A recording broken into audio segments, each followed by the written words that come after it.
शरद पवार फलटणमध्ये अजित पवार यांना मोठा धक्का देण्याच्या तयारीत आहेत. रामराजेंसोबत विद्यमान आमदार दीपक चव्हाण हेही तुतारी हाती घेणार असल्याची माहिती सूत्रांनी दिली. विशेष म्हणजे दीपक चव्हाण यांची उमेदवारी स्वतः अजित पवार यांनी जाहीर केले, तरीही चव्हाण हे तुतारी फुंकण्याच्या तयारीत आहेत. बघूया त्या संदर्भातला एक रिपोर्ट.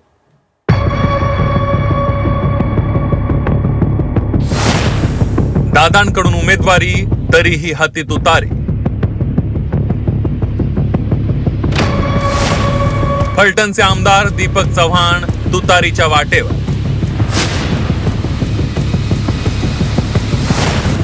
रामराजेही तुतारी फुंकण्याची शक्यता. दीपक चव्हाण हे आपले जितके उमेदवार आहेत दीपक चव्हाण सहकार्य करावं.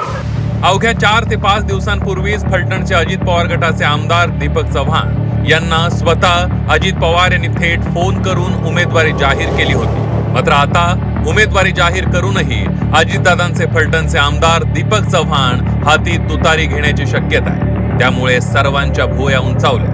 तर फलटणचे दिग्गज नेते रामराजे नाईक निंबाळकर ही तुतारी फुंकण्याच्या तयारीत असल्याची माहिती मिळते आहे. त्यामुळे शरद पवार अजित पवारांना आणखी 2 मोठे धक्के देण्याच्या तयारीत असल्याचं बोललं जात आहे.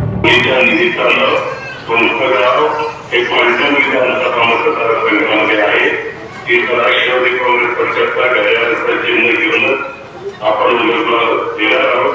दीपक चव्हाण हे आपले जितके उमेदवार आहेत दीपक चव्हाण सहकार्य करावं.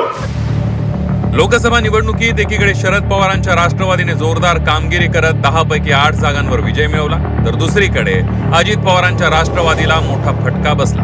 त्यामुळे पवारांच्या रणनीतीवर अनेकांचा विश्वास आहे. समर्जित घाटगे, हर्षवर्धन पाटलांनंतर शरद पवार पश्चिम महाराष्ट्रात सत्ताधाऱ्यांना अजून मोठे धक्के देण्याच्या तयारीत आहे. सीमा आढेसह ब्युरो रिपोर्ट, झी 24 तास.